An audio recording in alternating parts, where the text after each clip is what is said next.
বাংলাদেশে যত মহিলারা ক্যান্সারে মারা যান তার মধ্যে দ্বিতীয় প্রধান কারণই হচ্ছে জরায়ুর মুখের ক্যান্সার।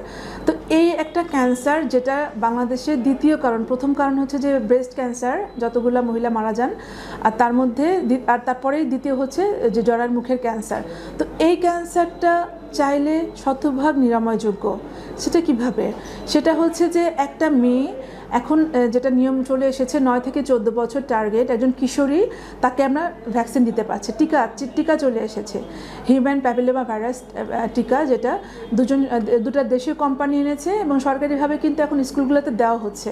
এই ভ্যাকসিনগুলো যদি 9 থেকে 14 বছরের মেয়েদেরকে ডোজ দেওয়া যায়, এখন একটা ডোজ বলছে, একটা ডোজ দিয়ে দেওয়া যায়, তাহলে এটা মোটামুটি 90% প্রতিরোধ করছে জরায়ুর মুখের ক্যান্সারের। আর পরবর্তীতে 35 বছর এবং 45 বছর কমপক্ষে এই দুইটা বয়সে কমপক্ষে 2 বার যদি আমরা স্ক্রিনিং করি, সেটার জন্য ভায়া টেস্ট আছে, প্যাপস্মিয়ার, কলপোস্কোপি। তো আমাদের প্রাইমে কিন্তু প্যাপস্মিয়ারটা হচ্ছে রেগুলার, এবং ভায়া সেন্টার আমরা অতি সম্প্রতি চালু করেছি। তো এই দুটা কিন্তু প্যাপস্মিয়ার করলে আমরা খুব সুন্দরভাবে এটা দেখতে পাচ্ছি যে স্ক্রিনিং করে তার ক্যান্সারের কোনো পূর্ব লক্ষণ আছে কি না। তো এভাবে করে আমরা যদি ভ্যাকসিন দিয়ে এবং স্ক্রিনিং করি তাহলে, এবং পরবর্তীতে যদি কারোর এই ধরনের আলামত দেখা যায় যে দুর্গন্ধযুক্ত রক্তস্রাব বা স্বামী স্ত্রী মেলামেশার পরে রক্ত যাওয়া, এগুলো যদি আলামত দেখা যায়, দ্রুত যদি আমাদের কাছে আসেন, তাহলে আমরা রোগটা ধরতে পারলে দ্রুত চিকিৎসা করলে এই জরায়ুর মুখের ক্যান্সার কিন্তু শতভাগ প্রতিরোধ করা সম্ভব।